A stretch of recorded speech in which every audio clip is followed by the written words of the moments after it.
Labadiena. Šiandien susitikome pasikalbėti su rugsėjo mėnesį išrinkta nauja gimnazijos mokinių taryba ir jos kuratorė Audronė Mikulaičiūnienė. Pirmiausia, kviečiame prisistatyti visus narius, pasakyti savo vardą, klasę, kokią nors asmeninę savybę ar pomėgį, ar kažką, kas jūs padaro jumis. Tai aš esu Aistė, atstovauju 12-okus. Buvau ir praeitais metais tarybai, tai nelabai gal daug ir prisistatinėsiu, bet pasakysiu tiesiog, kad daug šypsausi.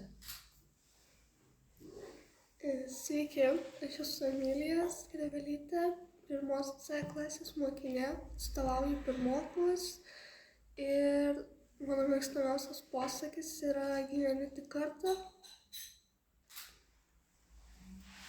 Esu Paulina, 2 B klasės mokinė, atstovauju antrokus.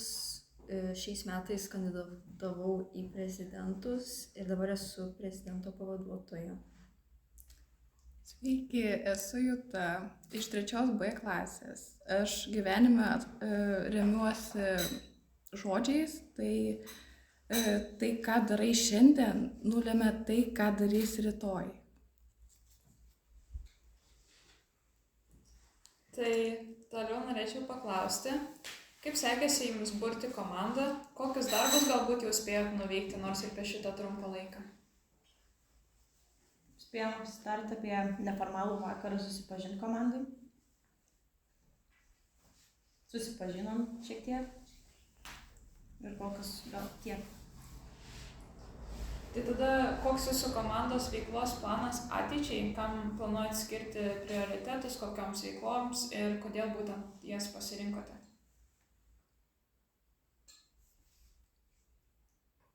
Tai dar gal šiek tiek ankstoka yra pasirašinėti planus metams į priekį. Reikia dar pilnai apsitarti, pilnai susipažinti, pilnai suprasti, ko nori kiekvienas komandos narys. Ir tik tada rašytis metų planą ir spręsti, ką daryti, kokias problemas spręsti ir taip toliau. Tai kokių idėjų tada vis dėlto turit į ateitį tam veiklų planui, ką naujo planuojat pasiūlyti?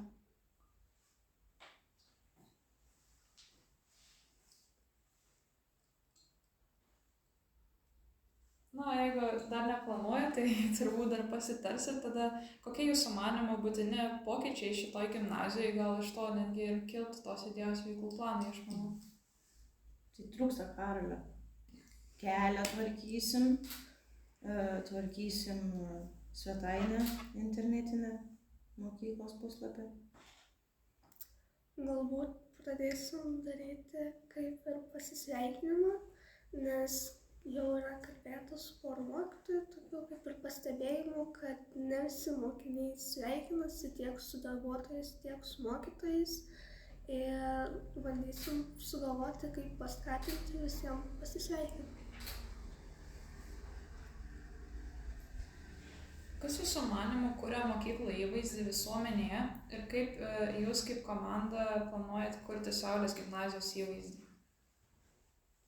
Tai kaip minėjo, pradėsim, tarkim, sveikinti su mokytojais ir kitus skatinti tai daryti. Dar bandom nusivilkt lauko drabužius atėję į mokyklą. Tai irgi vienas iš pagarbos ženklų ir net sakyčiau gan didelis. Tai būtų fainai išspręsti šitą bėdą. Ir ieškoti tolimesnių problemų. O kokiais būdais žadate įveiklinti klasių seniūnus, kad kuo daugiau mokinių įsitrauktų į šitas veiklas?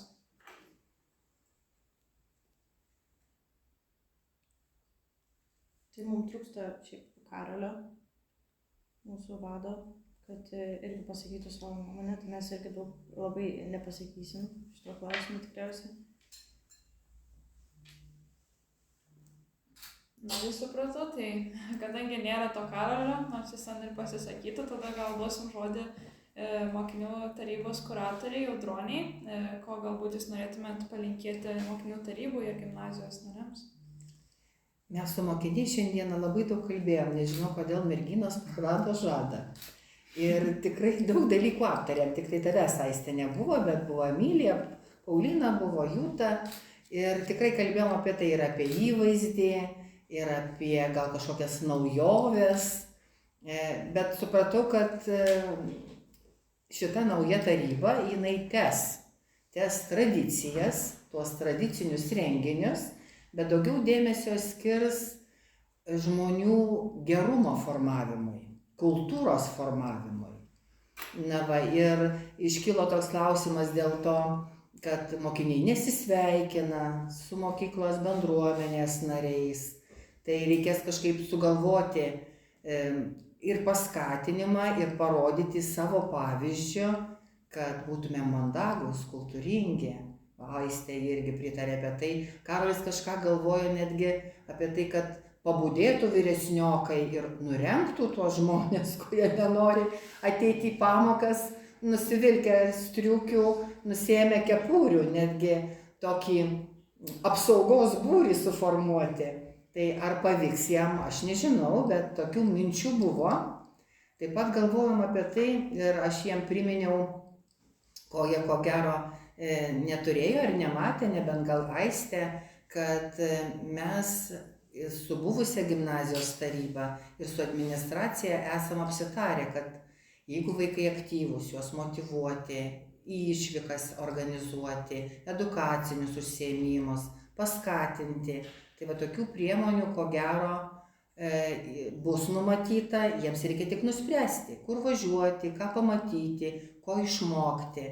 Praeisiais metais Aistė dalyvė ir, man atrodo, Paulina buvo ir Jūta. Mes važiavom į kaimo turizmo stovyklą, tokią sodybą.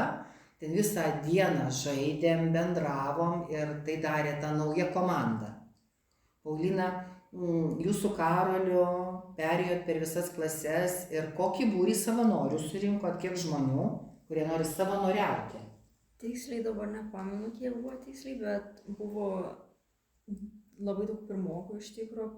Kažkur virš 10 žmonių bus? Virš 10 bus. Taip. Buvo žmonių. Tai va mes turim savanorius, kurie tikriausiai prisidės prie visų šitų idėjų įgyvendinimo. Na ir aišku, yra seniūnai ir pavaduotojai.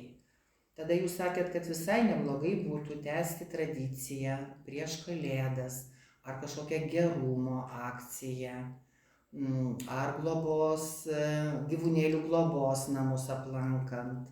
Muzikinė kaukė klasėm, kaip renginys galėtų būti. Tai aišku, reikės viską apsitarti, pasitarti. Dabar mes turime nuveikę gerą ir svarbų dalyką.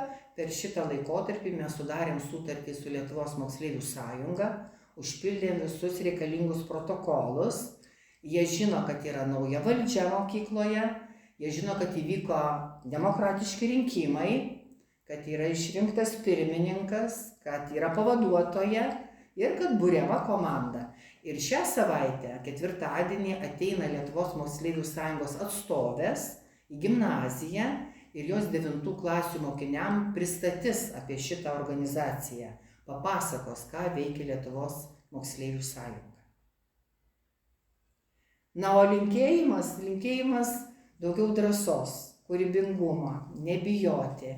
Man labai patiko, šią savaitę atėjo pas mane 2 B klasės mokinės Simona, Gabija, 2 A klasės Emilija atrodo.